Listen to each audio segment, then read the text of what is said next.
Hello friends, स्वागत है आपका अपने यूट्यूब चैनल पर। तो दोस्तों आज देखेंगे सेट नंबर 1 2020 साइंस के पेपर में भौतिक विज्ञान का देखेंगे। आज हम खंड नंबर का भौतिक विज्ञान का। तो इसमें हम ये ऑब्जेक्टिव क्वेश्चन लिखे हुए हैं, बहुविकल्पीय क्वेश्चन, बहुविकल्पीय प्रश्न। क्वेश्चन नंबर 1 दिया गया है। तो क्वेश्चन नंबर 1, उसके बाद में क्वेश्चन नंबर 2, इसी प्रकार से आगे के जो क्वेश्चन दिए गए फिजिक्स के वो सभी एक वीडियो में आपको दिए जाएंगे। तो चलिए देखते हैं क्वेश्चन नंबर 1 क्या दिया हुआ है। तो दोस्तों वीडियो शुरू करने से पहले अगर आप चैनल पर नए हैं तो प्लीज चैनल को सब्सक्राइब करें, बेल आइकन को प्रेस करें जिससे आने वाले नए वीडियो की नोटिफिकेशन आपको आसानी से और समय से मिलती रहे। तो लिखा है क्वेश्चन नंबर 1, किस दर्पण के सामने किसी वस्तु को रखने पर उसका प्रतिबिंब वास्तविक उल्टा व आकार में कुछ छोटा बनेगा। तो सीधी सी बात है, कह रहा है किस दर्पण में, उत्तर में होगा, अवतल में होगा, समतल में होगा या इनमें से कोई नहीं होगा। तो क्वेश्चन फिर से देखें, किसी वस्तु को रखने पर, किसी दर्पण के सामने किसी वस्तु को रखने पर उसका प्रतिबिंब वास्तविक उल्टा व आकार में कुछ छोटा बनेगा। तो आपको पता होगा कि जो अवतल दर्पण होता है उसमें वास्तविक उल्टा और आकार में छोटा बनता है। उसके बाद में अवतल दिया हुआ है, ये समतल दिया हुआ है, समतल में नहीं हो सकता, उत्तल में भी नहीं हो सकता, इनमें से कोई नहीं हो सकता। तो ऑब्जेक्ट जो हमारा दिया गया है सेकेंड वाला, ये सेकेंड ऑब्जेक्ट हमारा है अवतल दर्पण के लिए। ठीक है, सेकेंड क्वेश्चन लिखा हुआ है, खा नंबर है, किस लेंस के सामने रखी, यानी एक लेंस के सामने रखी किसी वस्तु का प्रतिबिंब उसकी लेंस से कुछ या लेंस से वस्तु की अपेक्षा 3 गुनी दूरी पर बनता है। तो पूछ रहा है प्रतिबिंब का आवर्धन क्या होगा। तो प्रतिबिंब का आवर्धन m बराबर -v/u होता है फार्मूला। तो कह रहा है वस्तु का प्रतिबिंब लेंस से वस्तु की अपेक्षा 3 गुना है। तो 3 गुना जो हमारे पास हो जाएगा v, तो हमारा आंसर जो निकलेगा माइनस का 3 होगा तो माइनस का 3 कट जाएगा, माइनस माइनस हमारे हो जाएंगे प्लस, तो आ जाएगा यहाँ पर 3। थर्ड नंबर आपका सही है। उसके बाद ग नंबर दिया गया है, किसी विद्युत परिपथ में बहने वाली विद्युत धारा का मात्रक है। तो विद्युत धारा का मात्रक हमारा होता है एम्पियर। क्या होता है? एम्पियर। तो फर्स्ट ऑब्जेक्ट आपका सही है। उसके बाद में दिया गया है, परिवर्तनशील चुंबकीय क्षेत्र के कारण किसी चालक में उत्पन्न प्रेरित विद्युत धारा की दिशा का आकलन निम्न नियम से किया जा सकता है। तो इसमें दिया गया है, फर्स्ट है दाएं हाथ के अंगूठे का नियम, सेकंड है ओम का नियम, और थर्ड दिया गया है फ्लेमिंग के बाएं हाथ का नियम, और चौथा नंबर दिया गया फ्लेमिंग के दाएं हाथ का नियम। तो आपको पता होगा फ्लेमिंग के बाएं हाथ के नियम जो हमारा है, कह रहा परिवर्तनशील चुंबकीय क्षेत्र के कारण किसी चालक में उत्पन्न प्रेरित विद्युत धारा की दिशा आकलन निम्न नियम से करते हैं। तो किस नियम से करते? फ्लेमिंग के बाएं हाथ के नियम से। तो इसका थर्ड ऑप्शन आपका सही है। चलिए देखते हैं क्वेश्चन नंबर 2 का क्या लिखा हुआ है। न्यूमेरिकल है हमारे पास।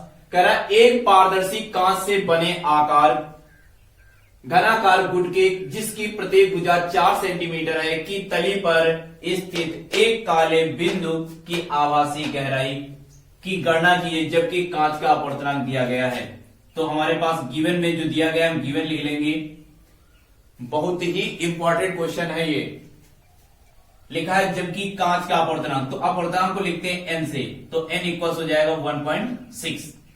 अब आगे कह रहा था आभासी गहराई की गणना करना है।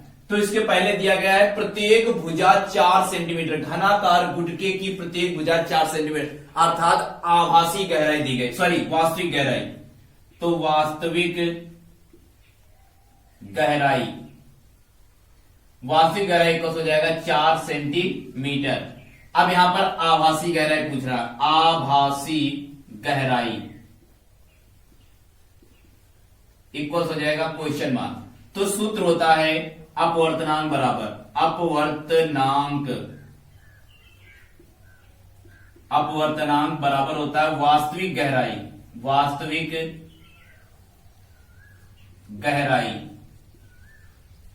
और नीचे होता है वास्तविक गहराई हो गया और नीचे हो गया आभासी गहराई।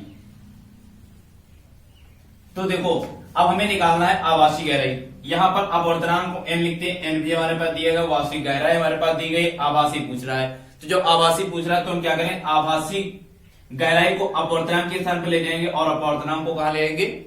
आभासी गहराई के पास। तो यहां पर हो जाएगा आभासी गहराई इक्वल्स हो जाएगा वास्तविक गहराई, बटे में आ जाएगा अपवर्तनांक अर्थात n हो जाएगा। तो वास्तविक गहराई कितनी है 4, अपवर्तनांक दिया 1.6 तो 1.6 हो गया, पॉइंट को हटाएंगे ऊपर एक जीरो बढ़ जाएगा तो आएगा 40/16। तो हम काटेंगे इसको 4 से, 4 4 जा 16, 4 1 जा 4 आ जाएगा 10 अपान कितना हो जाएगा 4। तो अब क्या करेंगे 2 से मल्टीप्लाई कर लें या 4 से काट दो, 4 1 जा 4, 4 2 जा 8 तो बचेंगे 2। अब यहाँ पर हम जीरो बढ़ाएंगे, दशमलव लगाएंगे, जीरो बढ़ा लेंगे तो हो जाएगा 4 5 जा 20 तो आ जाएगा आभासी गहराई हो जाएगी 2.5। लेकिन यहां पर वास्तविक गहराई सेंटीमीटर चल रहा है तो आभासी गहराई भी हमारी कैसी होगी सेंटीमीटर। यूनिट जो हमारी रहेगा मात्रक होगा वो क्या हो जाएगा सेंटीमीटर हो जाएगा। फिर से ध्यान दो n इक्वल्स दिया गया है, वास्तविक गहराई दी गई, आभासी गहराई पूछ रहा है तो अपवर्तनांक बराबर सूत्र वास्तविक गहराई बटे आभासी गहराई। आभासी गहराई को हम क्या करेंगे दूसरे पक्ष में ले जाएंगे, अपवर्तनांक के स्थान पर अपवर्तनांक को लाएंगे आभासी की गहराई के स्थान पर। तो इस प्रकार से हमारा क्वेश्चन सॉल्व होगा तो 2.5 सेंटीमीटर आएगा। अतः लिखेंगे क्या, अतः आभासी गहराई कितनी हो जाएगी 2.5 सेंटीमीटर हो जाएगी। चलिए अगला क्वेश्चन देखते हैं। तो अब क्वेश्चन को इरेज कर देते हैं।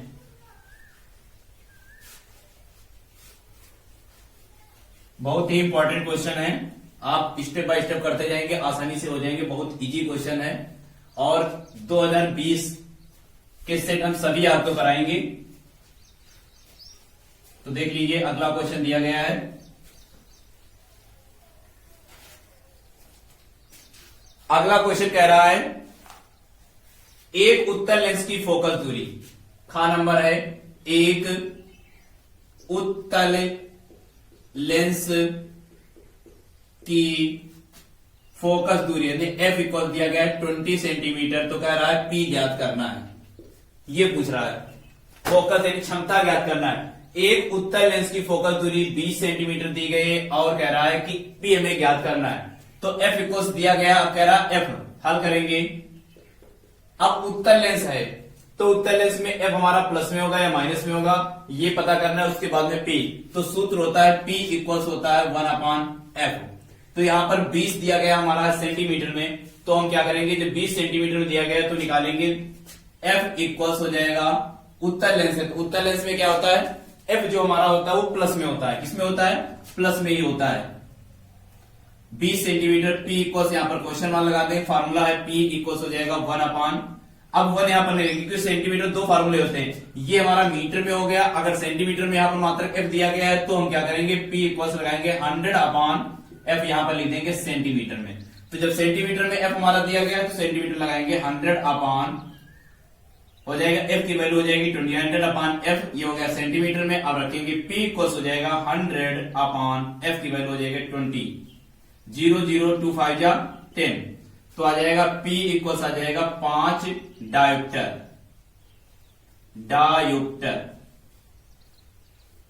तो ये आंसर आपका हो गया, P इक्वल्स कितना आ जाएगा 5 डायोप्टर। अगला क्वेश्चन देख लेते हैं, दिया गया है अगला क्वेश्चन हो जाएगा एक उत्तल लेंस की एक विद्युत परिपथ के किसी चालक में बहने वाली विद्युत धारा का मान 10 एम्पियर है प्रति सेकंड। इससे बहने वाले इलेक्ट्रॉनों की संख्या की गणना कीजिए, एक इलेक्ट्रॉन पर आवेश इतना दिया गया है। हाँ तो क्वेश्चन आपका लिखा हुआ है एक विद्युत परिपथ के किसी चालक में बहने वाली धारा का मान 10 एम्पियर। तो साफ करते हैं, गिवन में हमारे पास दिया है, हर डाल करके गिवन लिख लेते हैं। पहले दिया गया है कि धारा का मान 10 एम्पियर अर्थात आई इक्वल्स कितना दिया गया है 10 एम्पियर एएमपी। उसके बाद में कह रहा प्रति सेकेंड इससे बहने वाले इलेक्ट्रॉनों की संख्या की गणना कीजिए। प्रति सेकेंड अर्थात हमारे पास समय अर्थात टी इक्वल दिया गया है, प्रति सेकेंड मतलब 1 सेकेंड।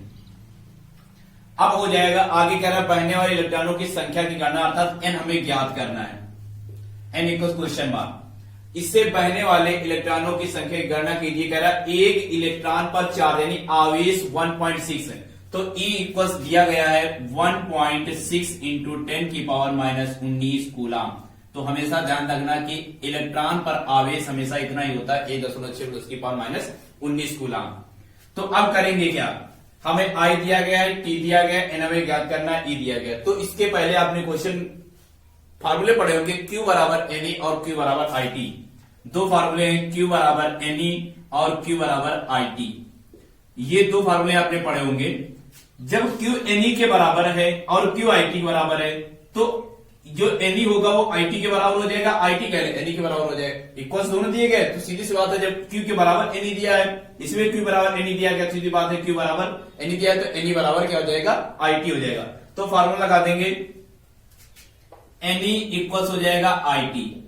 एनई इक्वल्स क्या हो जाएगा, आईटी हमें निकालना है एन, तो एन को ये पर रोक लेंगे, आई टी अपान में हो जाएगा एन। तो यहां पर एन का मान हमें निकालना है, तो एन यहीं पर ऐसे लिखा रखेंगे, आई का मान कितना दिया गया है 10, तो 10 हो गया। गुणे टी हमारे पास 1 है, तो 1 हो जाएगा। अपान में कितना आ जाएगा, इलेक्ट्रॉन पर आवेश 1.6 इंटू 10 की पावर माइनस 19 कूलाम दिया गया है। तो अब करेंगे क्या, 10 1 जा 10 हो जाएगा। तो अब या तो ऐसा करें, यहां से दशमलव हटाएंगे और एक जीरो पर बढ़ा लेंगे। 10 और 10 की गुणा कितनी हो जाएगी, 100। 100 बटे हो जाएगा 16, और जो 10 की पावर माइनस 19 दिया है, नीचे दिया हर में दिया, ऊपर जाएगा तो इसका हो जाएगा प्लस का हो जाएगा, तो इंटू हो जाएगा प्लस का 19। अब यहां से हम काटेंगे, 16 का पाड़ा पड़ेंगे 100 में, तो 16 छक्का होता है 96, तो हो जाएगा 96। यहां पर 4 बचेगा, दसवां लगाएंगे, जीरो लगाएंगे, 16 का पाड़ा पड़ेंगे कितना, 40 से ज्यादा ना, 16 दूनी 32, तो यहां पर 32 हो जाएगा, बचेगा 8, जीरो बढ़ा लेंगे, 16 बचे होता है 80, तो यहां पर क्रॉस हो जाएगा, आ जाएगा n इक्वल्स हो जाएगा 6.25 इंटू 10 की पावर 19, ये हो जाएगा 6.25 पर 10 की पावर 19 हो जाएगा 19। अब आप देख रहे होंगे कि यहां पर जो दिया गया इसका मात्रक नहीं होगा। क्यों मात्रक नहीं होगा, क्योंकि यहां पर संख्या कोई भी मात्रक नहीं होता है, ना सेंटीमीटर में होती है ना मीटर में होती है, किसी भी मात्रा में, तो सीधे से संख्या हमारी नंबर होती है, नंबर हमारी ऐसे ही आती। हाँ, तो देखेंगे क्वेश्चन नंबर तीसरे का लिखा हुआ है, एक ऑटो वाहन में पीछे से आने वाले किसी अन्य वाहन को देखने के लिए, जैसे कोई ऑटो वाहन जा रहा है, तो उसके जो शीशा लगा होता है, कॉन्केव लगा होता है, तो उससे क्या होता है, शीशा जो लगा होता है पीछे का दृश्य देखने के लिए, तो उससे देखता है कि एक ऑटो वाहन पीछे से आने वाले किसी अन्य वाहन को देखने के लिए 6 मीटर की वक्रता त्रिज्या, मतलब जो उसकी वक्रता त्रिज्या है कितनी, 6 मीटर की है। तो कह रहा है एक उत्तल दर्पण लगा है, किसी समय एक वाहन दर्पण से 6 मीटर की दूरी पर है। अब कह रहा है वाहन जो है दर्पण से 6 मीटर, जहां पर शीशा लगा हुआ है वहां से 6 मीटर की दूरी पर एक वाहन, तो कह रहा है तो उस समय दर्पण में दिखने वाले उसके प्रतिबिंब की स्थिति की गणना कीजिए। तो वक्रता त्रिज्या दी, तो r बराबर लिखेंगे 6 मीटर में दिया गया है, 6 मीटर हो गया। अब आगे कह रहा है कि दर्पण से 6 मीटर की दूरी पर, तो u बराबर हो गया माइनस का 8 सेंटीमीटर। अब ध्यान देना, आप उत्तल दर्पण है, उत्तल दर्पण में u हमारा माइनस रहता है और बाकी सभी क्या रहते हैं, प्लस रहते हैं, तो ये 8 मीटर हो गया। अब हम इससे निकालेंगे f, r से, तो f बराबर होता है r/2, तो r का मान 6 रखेंगे, 2 यहां पर, 2 कम 2, 2 3 6, अर्थात f बराबर कितना आ जाएगा, 3 मीटर हो जाएगा। लिखेंगे दर्पण के सूत्र से, या उत्तल दर्पण के सूत्र से, 1/f बराबर 1/v माइनस 1/, माइनस नहीं प्लस होगा यहां पर, तो 1/f बराबर हो जाएगा 1/3। यहां पर हमें v याद करना है, तो v बराबर यहां पर क्वेश्चन मार्क लगा दिया ये। अब आ गया है 1/3, तो 1/v हमें ज्ञात करना है, माइनस का दिया गया है 8, तो लिखेंगे प्लस और माइनस क्या हो जाएगा, माइनस 1/8, माइनस का इधर है, प्लस का हो जाएगा 1/3 प्लस 6 सेंटीमीटर, 8 नहीं, यहां पर 6 सेंटीमीटर ही है, 6 सेंटीमीटर रखेंगे यहां पर, तो 1/6 बराबर 1/v, 2 से गुणा करेंगे, तो 2 1 कम 2, 2 प्लस 1 बटे में कितना आ जाएगा, 6 बराबर 1/v, 2 और 1 3 हो जाएगा, 3/6 हो जाएगा, 1/v हो जाएगा, 3 1 कम 3, 3 दूनी 6, अर्थात v बराबर कितना आ जाएगा, 2 मीटर। यही मैं पूछ रहा था, v बराबर निकालना है, तो v बराबर कितना आ जाएगा, तो प्रतिबिंब की स्थिति की गणना के साथ प्रतिबिंब की v ज्ञात करना है, तो निकल आएगा। इस प्रकार से क्वेश्चन नंबर 3 का हो गया है। लिखा 3 के का अथवा है, 3 के का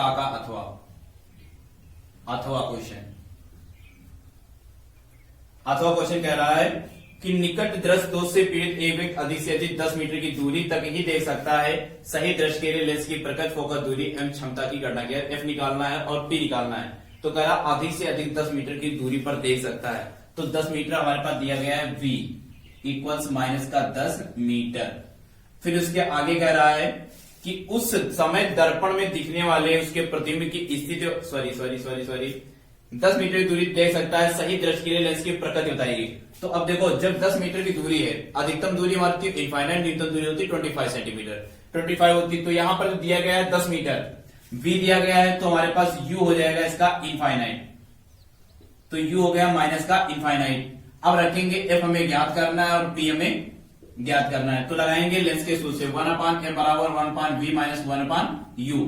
तो 1/f का मान हमें पर ज्ञात करना है। तो 1/f हो जाएगा, v हमारे पास माइनस का 10, तो 1/- माइनस का 10 माइनस, अब माइनस इनफाइनाइट दिया तो माइनस ये और ये माइनस क्या हो जाएगा प्लस का 1/, क्या हो जाएगा इनफाइनाइट। इनफाइनाइट इक्वल्स होता है 1/0। 1/0 जो इसको पलटेंगे तो हमारा हो जाएगा 0/1।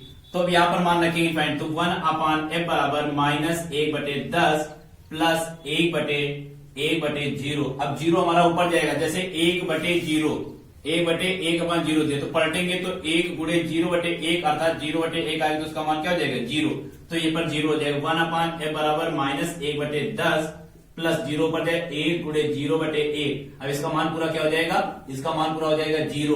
तो आ जाएगा 1/f बराबर माइनस 1/10 प्लस 0। 0 का कोई मान नहीं हो तो माइनस का 1/10 अर्थात f बराबर निकालेंगे तो माइनस का कितना आ जाएगा 10 सेंटीमीटर चला था, तो 10 मीटर हो जाएगा।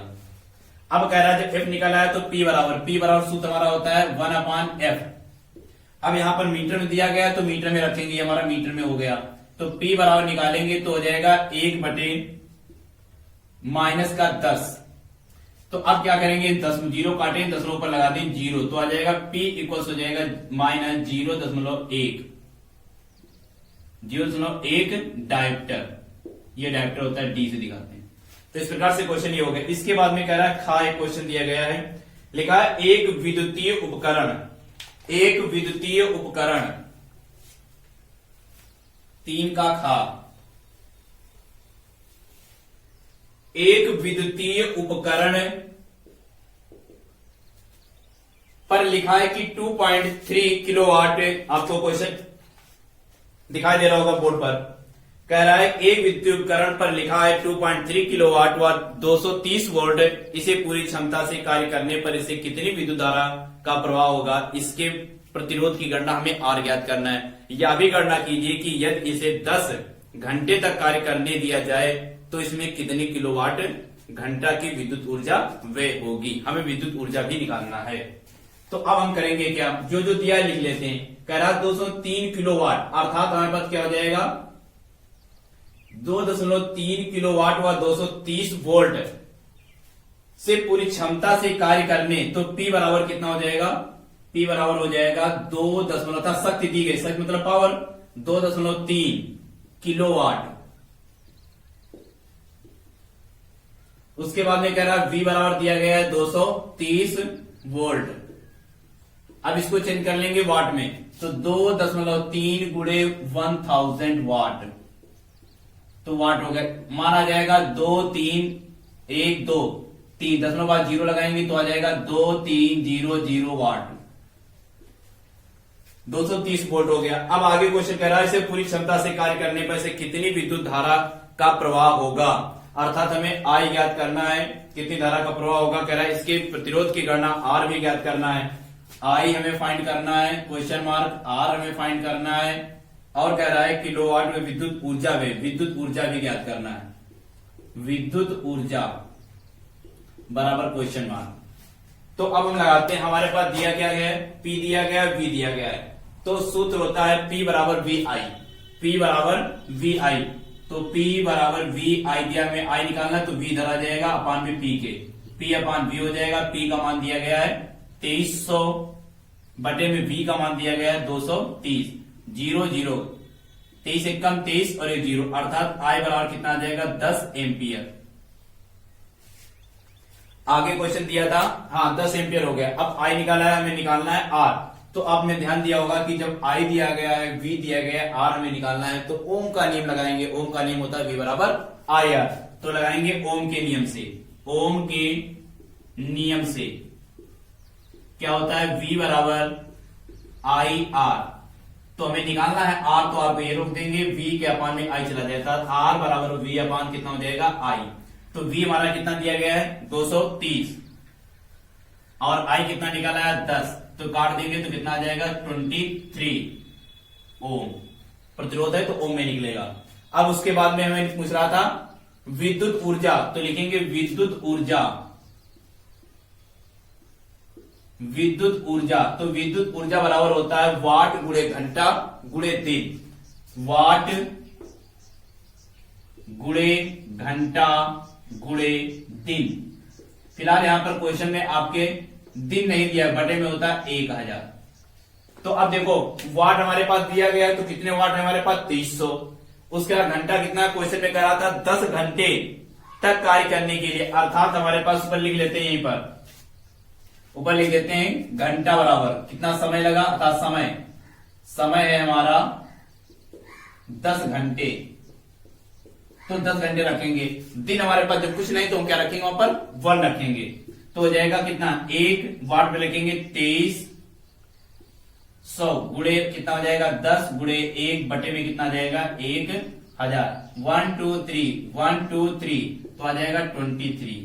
तो ये क्या है, विद्युत ऊर्जा कितनी आ जाएगी 23 आ जाएगी। अब आगे क्वेश्चन दिया गया है, हाँ, तो कुल इसके बाद कह रहा था तीसरे का खा 10 एम्पियर हो गया, 23 हो गया, कुल ऊर्जा हमारे पास कितनी है 23 किलोवाट घंटा। यहां पर लिख देंगे 23 किलोवाट घंटा। किलोवाट घंटा मात्रा इसका हो जाएगा किलोवाट घंटा। तो इस प्रकार से क्वेश्चन आपका तीसरे का खा हो गया। अब तीसरे के खा का अथवा क्वेश्चन एक दिया गया है। तीसरे के खा का अथवा,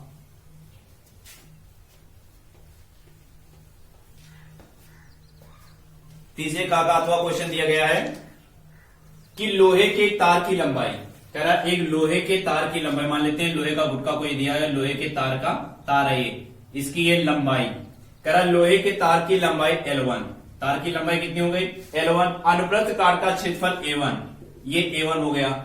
उसके बाद आगे कह रहा था वह प्रतिरोध 5 ओम है, प्रतिरोध कितना है 5 ओम, अर्थात R बराबर 5 ओम हो गया। अब कह रहा है यदि इसका तापक्रम बिना बदले इसकी लंबाई दोगुनी करे, मतलब कह रहा तापक्रम न बदला जाए, इसकी लंबाई दोगुनी, तो इसको खींचा जा रहा है तार को, तो तार को खींचेंगे, ये लंबाई हो गई दोगुनी, लंबाई दोगुनी हो गई। तो दोगुनी मतलब ये L1 दिया था, तो यहां पर लंबाई कितनी है 2L1 हो जाएगी। अब एक चीज ध्यान रखेंगे, जब हम खींचेंगे कोई तार, जैसे इसको हमारे पास है ये तार, इसको खींचेंगे, जब इतना है जब हम खींचेंगे तो क्या होगा, ये पतला होगा, तो पतला होगा तो क्षेत्रफल क्या हो जाएगा A1 बाई कितना हो जाएगा 2 हो जाएगा, कितना हो जाएगा A1 बाई 2 हो जाएगा। और जो प्रतिरोध है, प्रतिरोध में क्या तापक्रम में कोई परिवर्तन नहीं किया, जो कितना हो जाएगा 5 ओम ही रखना है अभी। अब पूछ क्या रहा था, आगे कह रहा था आयतन में अंतर ना आवे तो नए प्रतिरोध की गणना कीजिए। तो यहाँ प्रतिरोध हमें ज्ञात करना है, ये R बराबर क्वेश्चन मार्क। तो देखो एक चीज L1 हमारे पास दिया गया है, इसमें L1 है, खींचा गया 2L1 हो गया, यहाँ पर R बराबर 5 ओम है। तो देखेंगे अब दिया क्या है, हमारे पास क्या दिया था R बराबर दिया गया है 5 ओम। तो अब लगाएंगे फार्मूला क्या होता है, लिखेंगे 5 ओम दिया गया, तो R बराबर क्या हो जाएगा रो हो जाएगा L1 अपान A बराबर 5 ओम। ये हो गया हल। अब एक चीज ध्यान दो, ये इतना दिया गया था, उसके बाद कह रहा है तार को जो खींचा गया तो उसकी लंबाई कितनी हो गई 2 है, तो लिखेंगे तार को खींचने पर उसकी लंबाई 2L1 और क्षेत्रफल आधा हो जाएगा, अर्थात A1 बाई 2 होगा। तब अब क्या हो जाएगा, तब निकालेंगे क्या हो जाएगा, लिखा रो L1 जहां पे लिखा तो क्या हो जाएगा रो R2 हो जाएगा, कितना हो जाएगा रो L1 की जगह पर क्या हो जाएगा 2L1 अपान में कितना हो जाएगा, यहां पर A1 है तो हो जाएगा A1 बाई 2। अब क्या करेंगे, ऊपर लेकर जाएंगे उसको, तो आ जाएगा रो हमें R1 निकालना है यहां पर। तो अब क्या करेंगे, रो तो इधर हो जाएगा L1, 2 पर चला जाएगा तो 2 गुणे 2, 2 गुणे 2 L1 अपान में हो जाएगा A1। तो आ जाएगा रो बराबर, सॉरी रो इसके साथ मल्टीप्लाई में R बराबर चल रहा है, रो आ जाएगा 2 दूनी 4 L1 अपान में हो जाएगा A1। अब 4 को बाहर कर लेंगे, इधर देखते हैं, 4 गुणे आ जाएगा रो L1 अपान में दिया है A1। तो आप देखेंगे ये समीकरण नंबर हम फर्स्ट मान लेते हैं, रो L1 अपान A1, रो L1 अपान A1 का मान कितना दिया है 5। तो यहां पर लिखेंगे R इक्वल 4 गुणे 5, तो आ जाएगा R बराबर 5 चौको 20। तो ये निकल आएगा R का मान हो जाएगा 20 ओम निकल आएगा। ठीक है, इस प्रकार से क्वेश्चन नंबर 3 तक आपके